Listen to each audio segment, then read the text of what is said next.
नमस्ते। आज के इस विश्लेषण में हम एक बेहद ही शक्तिशाली और आपको अंदर तक झकझोर देने वाली कहानी पर बात करेंगे। ये कहानी है अमारा की।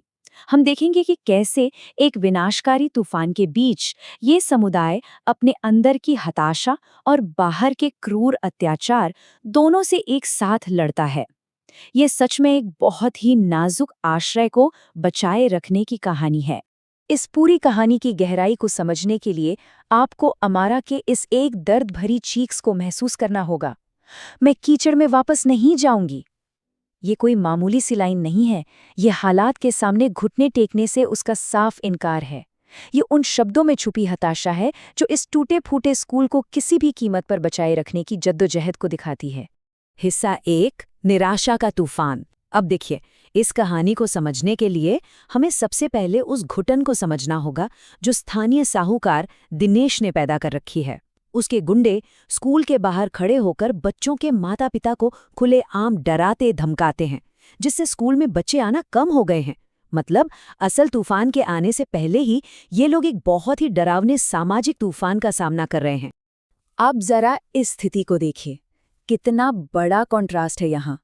एक तरफ अमारा है जो पागलों की तरह स्कूल को बचाने में लगी है, माता पिता से मिन्नतें कर रही है, रात रात भर हिसाब किताब देख रही है।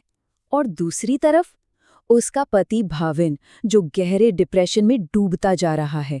शराब की बोतलें उनके बिस्तर के पास ऐसे रखी हैं जैसे उनके वैवाहिक जीवन में कोई खामोश लेकिन बेहद खतरनाक तीसरा इंसान आकर बैठ गया हो। और फिर जब मानसून की भीषण बारिश से लाइब्रेरी में पानी भर जाता है तो ये सिर्फ किताबों का भीगना नहीं है दोस्तों, ये एक बहुत बड़ा मेटाफर है। वो बर्बाद हुई किताबें दरअसल गांव की शैक्षिक और सांस्कृतिक पहचान के पूरी तरह से खत्म होने का प्रतीक हैं। अस्थिरता के इस दौर में शिक्षा ही उनका एकमात्र सहारा थी जो अब उनके सामने डूब रही है। हिस्सा 2, कांच के टुकड़े, टूटी हुई जिंदगियां। यहाँ आकर कहानी अपने सबसे निचले, सबसे दर्दनाक मोड़ पर पहुंच जाती है, जहाँ भारी बारिश के बीच भौतिक और भावनात्मक दोनों ही ढांचे एक साथ चरमरा जाते हैं। भाविन इस वक्त पूरी तरह से सुन्न हो चुका है। वो बस पानी से भले उस कमरे में खड़ा है, टैगोर की कविताओं की एक भीगी हुई किताब को खाली आंखों से घूर रहा है। उसका ये कहना कि बारिश उन्हें वहां भी ढूंढ लेगी, सब कुछ वापस मिट्टी में मिल जाएगा, ये दिखाता है कि उसकी उम्मीद पूरी तरह से मर चुकी है। उसे लगता है कि अब कुछ भी बचाने की कोशिश करना बिल्कुल बेकार है। और तभी एक भयानक हादसा होता है।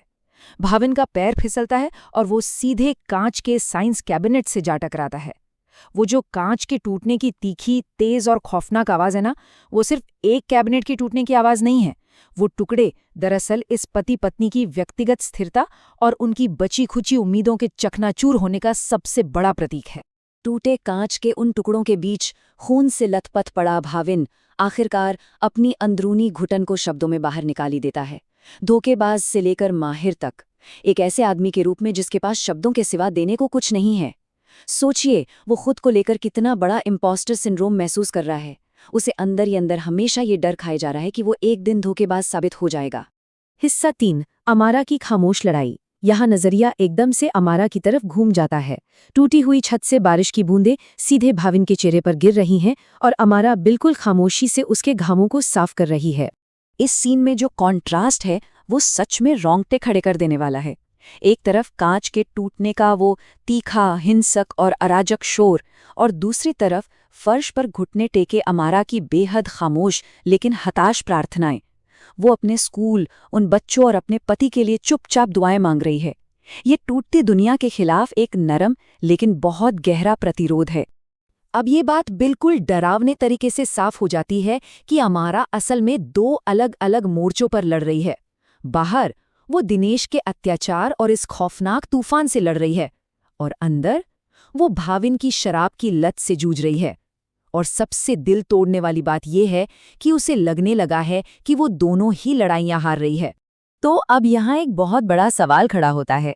जब एक इंसान की हताशा अपनी चरम सीमा पार कर जाए तो एक टूटा हुआ समुदाय जमीनी स्तर पर उम्मीद को कैसे वापस ला सकता है?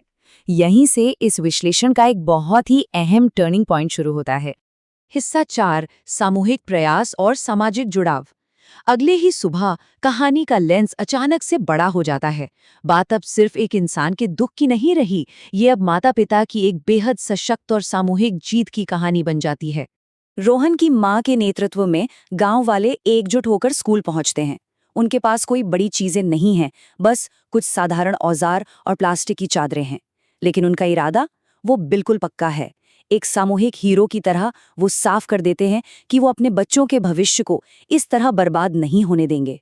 वो खुद स्कूल की मरम्मत का जिम्मा उठा लेते हैं। जरा इस टाइमलाइन को देखिए। सुबह सुबह वो औजार लेकर आते हैं और दोपहर तक वो पूरी मेहनत से छत की मरम्मत कर रहे हैं, क्लासरूम सुखा रहे हैं। उनका ये छत ठीक करना सिर्फ एक काम नहीं है, ये उनके सामाजिक घावों के भरने का प्रतीक है।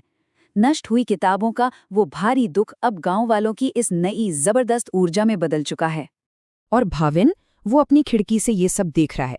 कल रात का वो सुन्न पड़ा भाविन और आज अपने टूटते सपने को बचाने के लिए माता पिता की इस शोरगुल भरी सक्रिय एकजुटता को देखकर उसके अंदर कुछ बदलता है। महीनों में पहली बार ये नज़ारा उसे शराब की बोतल को छूने से रोक लेता है। जैसे ही उम्मीद वापस लौटती दिखती है, हम कहानी के क्लाइमैक्स पर पहुंच जाते हैं। हिस्सा 5, सक्रिय उम्मीद बनाम खामोशी। सूरज ढल रहा है और उसी के साथ वापसी होती है उस अत्याचारी की। दिनेश की वो काली कार वापस आती है, लेकिन वो गाड़ी से बाहर नहीं निकलता। इंजन बस चालू रहता है और वो बिल्कुल खामोशी से उस नई बनी छत को घूरता रहता है। छत पर काम कर रहे माता पिता भी रुक जाते हैं और एक मूक दृढ़ता के साथ उसे देखते हैं। यकीन मानिए, ये खामोशी बहुत ही ज्यादा डरावनी और तनावपूर्ण है। ये एक सीधा और खौफनाक टकराव है। एक तरफ है माता पिता की वो ऊर्जावान सक्रिय उम्मीद और उनका शोर जिन्होंने मिलकर स्कूल को बचाया, और दूसरी तरफ दिनेश की वो ठंडी, खतरनाक और चुभने वाली खामोशी जो अपनी गाड़ी में बैठकर उन्हें घूर रहा है। दिनेश की उस खामोशी में एक बहुत बड़ा अनकहा संदेश छुपा था। स्कूल भले ही सूख गया हो, लेकिन ये अभी भी मेरा ही है। हाँ, माता पिता ने छत ठीक करके एक प्रतीकात्मक जीत जरूर हासिल कर ली है, लेकिन ये खौफनाक सच अपनी जगह कायम है कि इस गांव पर उत्पीड़न का वो भारी खतरा आज भी वैसा ही मंडरा रहा है। और आखिरकार ये कहानी हमें इस एक बहुत ही गहरे सवाल के साथ छोड़ जाती है।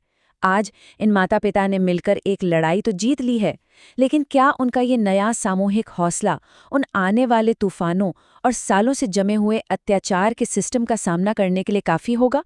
इस बारे में ज़रूर सोचिएगा।